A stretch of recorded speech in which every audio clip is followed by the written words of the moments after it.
Happy Sunday.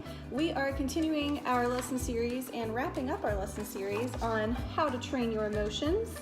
And today we're going to talk about one of my favorite emotions to experience, and I'm sure you agree, joy. Yeah! Joy is a wonderful, wonderful thing. But before we dive into that, we're going to do a quick little recap on what we have learned so far in this series on how to train your emotions. So we have talked about a lot of different emotions. We've talked about how it's difficult to deal with anger in all of its forms. We've talked about how fear can be really difficult to overcome, and it can stop us from doing the right thing and can cause us to do the wrong thing. We've talked about sadness and how sadness can really get in the way of your day sometimes. We've also talked about in all of those lessons that the solution in training our emotions is our faith in God, our conversations with God, praying to God. Basically, God is the solution and the answer to everything, but specifically to our emotions. When we remember God's blessings, we can overcome our anger, because it's hard to be angry when you think about all the amazing things that God has done for you. When we're afraid, we can remember that God is in control. Because if we remember that God, who is amazing and all-powerful, is in control, then we know that we have no reason to be afraid of any little thing that happens to us here on earth. When we're sad, we can remember God's love. Because when we think about how comforting God's love is for us and how good it makes us feel, that can help us to move through those sad times and out to the other side. Whatever emotions that we face, God's love, God's grace can replace that emotion with the one we're going to talk about today, which is joy. Even in the worst of times, in the worst of places, God can fill our hearts with joy. Sounds kind of suspect, right? Like, wait a minute. If I was in prison or something, I don't think I'd be feeling very joyful. Well, we're going to talk all about two people who had that exact situation. They were in a prison cell in the dead of the night. It was a dark and stormy night. Just kidding. Maybe it was. I don't know. But we are going to talk about two people who were wrongfully accused. That means they got in trouble when they didn't deserve to. And they were put into prison and somehow were still able to find joy. So let's open up our Bibles to Acts chapter 16, and we're going to look at verses 22 through 34. And I'll give you guys a moment to do that. So, we have two characters in this story. We have Paul and Silas. These two guys were good guys. They were good people.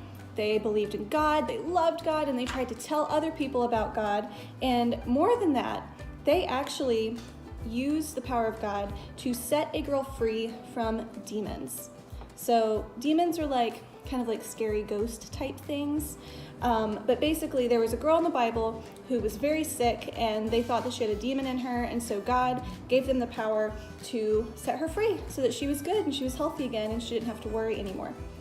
Many believers in Jesus, were facing a lot of kind of negative voices and people who didn't agree with them and wanted to put people like that in prison. So they were like, if you believe in Jesus, if you believe in God, we don't like you, we're putting you in prison.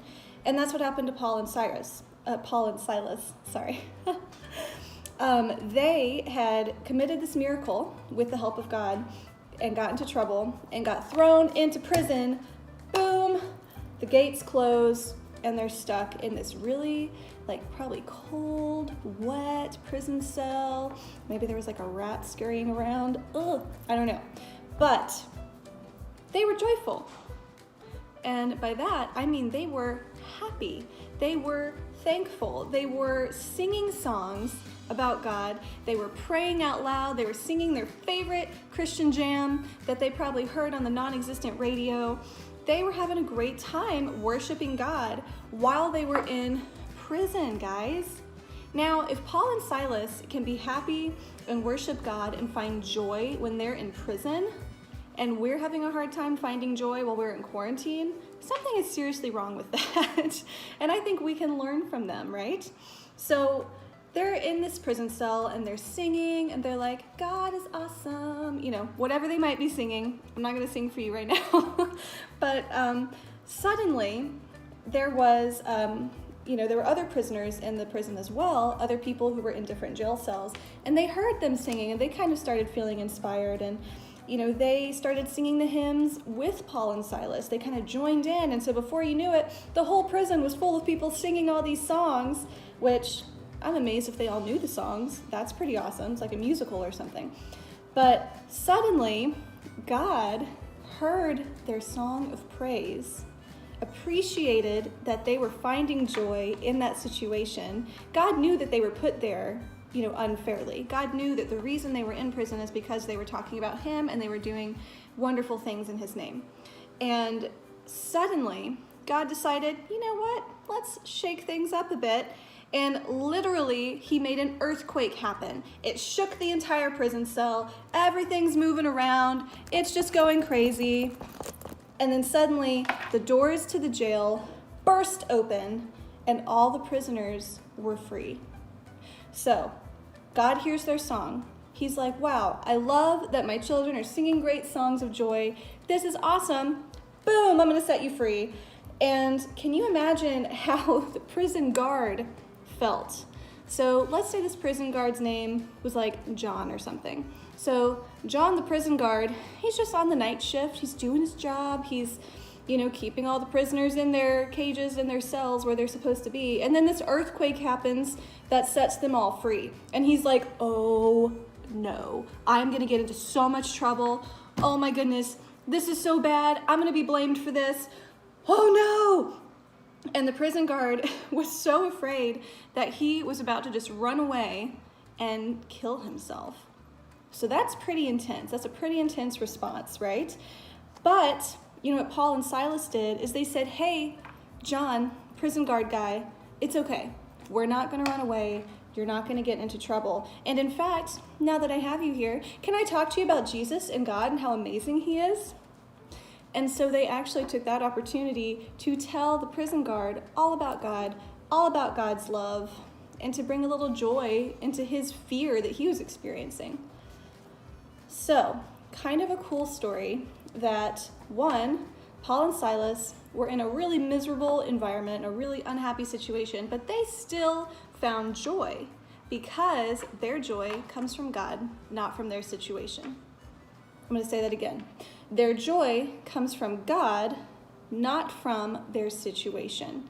So that means that no matter what happens to us here, we can still have joy as long as we think about God. And as long as we put God in our hearts and in the front of our minds, then we're going to be fine and we're going to be able to feel that joy. Now, joy and happiness are kind of different, right? Because happiness is more of a feeling in response to something that has happened. So you might not always feel happy, but you should always be able to find some joy deep in your heart if you have God in it. And that's kind of the whole moral of this story.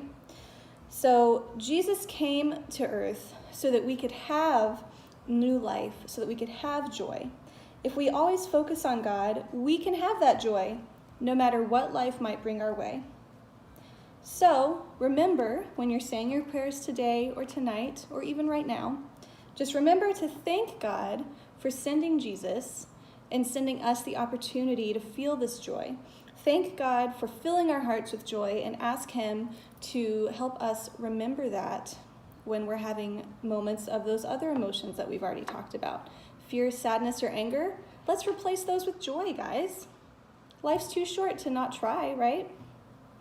So that is the moral of our story today. Our craft today is just a very simple watercolor painting. It's going to say choose joy because it's a choice we have to make, right? We have to always choose to think back to God and think about all the joy that he puts in our hearts. So for this craft, all you need is some watercolor paper, and you can have your mom or dad help you draw a little Choose Joy logo on it. You can make it any shape you want, any size, it doesn't matter. Some watercolor paints. These are just, some really cheap watercolor paints. You can get them at the dollar store. You need a couple of paint brushes Again, you can get those in a number of different places. And then you'll need a jar of water as well. So once you have your supplies, you're ready to go. And here comes your little tutorial.